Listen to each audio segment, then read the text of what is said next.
সর্বশেষ যে লোকটা জান্নাতে যাবে তাকে আল্লাহ তাআলা জাহান্নামের আগুনে পোড়াতে পোড়াতে ছাই বানিয়ে ফেলবে। আল্লাহ বলবেন, জিব্রাইল যাও একটু দেখো একটা মাত্র সেজদা দিয়েছে আমাকে, এরকম কাউরে পাওয়া যায় কিনা, পাটি চালান দিয়ে দেখো পাওয়া যায় কিনা। খুঁজে খুঁজে কাউরে পাবে না। আল্লাহ বললেন আবার দেখো, খুঁজে খুঁজে একজনকে পাবে, সামান্য ঈমানের ছিটে ফোঁটা তার অন্তরে ছিল। আল্লাহ বলবেন যেহেতু ছিটে ফোঁটা আছে, অনেক মাইর খাইছে, ওকে বের করে জাহান্নাম থেকে বের করে একটা নির্ধারিত দূরত্বে রেখে দাও। রেখে দেওয়া হবে, কিন্তু জাহান্নামের আগুনের লেলিহান শিখাতে তার গা ঝলসে যাবে। সে আল্লাহর ডেকে বলবে, মাবুদ তোমার কাছে আমি কিছু চাই না,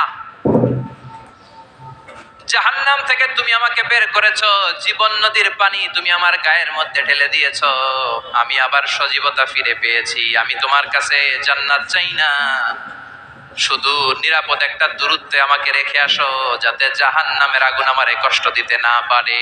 আল্লাহ আমি কিন্তু তোমার কাছে জান্নাত চাই না, কি চাই না, জান্নাত চাই না, কিন্তু জাহান্নামের আগুন আমারে কষ্ট দিচ্ছে, এতটা দূরত্বে রাখো যাতে জাহান্নামের আগুন আমার গায়ে না লাগে। আল্লাহ বললেন ওকে রাখবো, কিন্তু আমার সাথে একটা কন্ট্রাক্টে যেতে হবে যে এটা তোমাকে দিলে তুমি আর নতুন করে কিছু চাবা না। সে বলবে আমি রাজি, কন্ট্রাক্ট হয়ে যাবে। আল্লাহ জিব্রাইলকে বলবেন যাও এমন দূরত্বে রাখো যাতে জাহান্নামের আগুন ওরে কষ্ট না দেয়।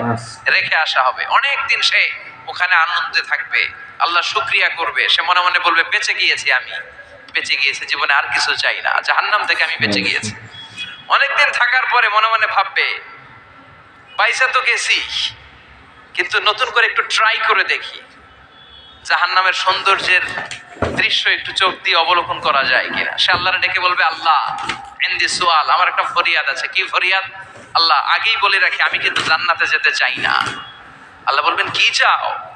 সে বলবে আল্লাহ তোমার জান্নাতটা তুমি কত সুন্দর করে বানিয়েছো, আমি একটা নজর শুধু দেখতে চাই, জান্নাতের দরজার সামনে নিয়ে যদি আমারে বসিয়ে রাখো দ্যাটস ইনাফ, আর কিছু চাই না, শুধু জান্নাতের দরজার সামনে। আল্লাহ বললেন তুই না ওয়াদা করেছিস, তুই না চুক্তি করেছিস। সে বলবে আল্লাহ আমারে হতভাগা বানাইয়া তোমার কি লাভ? সুবহানাল্লাহ পড়েন, আমারে তুমি হতভাগা বানিও না। আল্লাহ বলে ঠিক আছে আবার সিগনেচার কর যে জান্নাতের দরজার সামনে বসিয়ে দিলে আর কিছু চাবি না। সে সিগনেচার করে বলে আমি চাবো না। আল্লাহ বললেন জিব্রাইল বেচারারে ধরে জান্নাতের গেটের সামনে বসায় দে। এবার জান্নাতের গেটের সামনে বসে বসে জান্নাতের সৌন্দর্য দেখা শুরু করবে। সুবহানাল্লাহ, এমন সৌন্দর্য যেটা চোখ দিয়ে কেউ দেখে নাই, কান দিয়ে শোনে নাই, ওই সৌন্দর্য চোখে দেখে, কান দিয়ে আওয়াজ শুনে মাগার ভোগ করতে পারে না। অন্তরে জ্বালা আছে না নাই? এয়ার কন্ডিশনের রুমে ঢুকতে না পারলেও, এয়ার কন্ডিশনের রুমের দরজার বাইরে দাঁড়ালেও এয়ার কন্ডিশনের রুমের একটা ঠান্ডা বাতাস গায়ে লাগে না? কথা বলেন তো। ও যখন জান্নাতের দরজার সামনে দাঁড়াবে ওর গায়েও এরকম জান্নাতের ঠান্ডা বাতাসের হিমেল ছোঁয়া গাটাকে শীতল করে দিবে। 12 ঘন্টা পার হয়ে যাবে। ওই শীতল হয়ে যাওয়ার পরে আর তো সহ্য হবে না, আবার আল্লাহরে ডাকবে, মনে মনে ভাববে আর একটু ট্রাই করি না, দোষ কি, আস্তে আস্তে অনেক দূর তো আগাইছি। সুবহানাল্লাহ কইবেন না?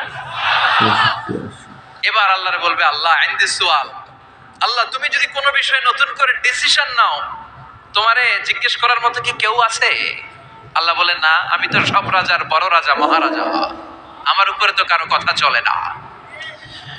ওই হতভাগা লোকটা বলবে আল্লাহ এত সুন্দর জান্নাত তুমি বানালাম, চোখ দিয়ে সৌন্দর্য দেখি, কান দিয়ে আওয়াজগুলো শুনি, হুর আর গেলমান হেঁটে বেড়ায়, এত সুন্দর জান্নাত চোখ দিয়ে দেখি, ঢুকতে পারি না, আমারে কষ্ট দিয়ে তোমার কি লাভ? ও আল্লাহ আমারে তুমি মাফ করে দাও, জান্নাতের জিবার মধ্যে এক কর্নারে তুমি একটু আমারে জায়গা করে দাও।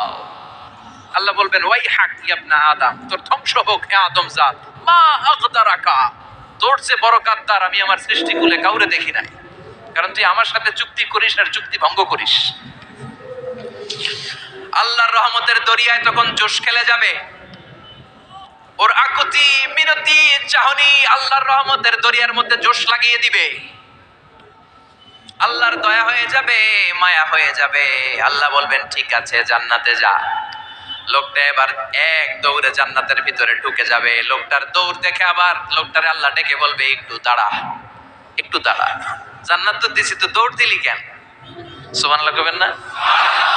লোকটি বলবে আল্লাহ প্ল্যান তো আমি কম করি নাই, এত চেষ্টার ফলে আমি আসতে পারছি, আবার যদি তুমি বাইর করে দাও।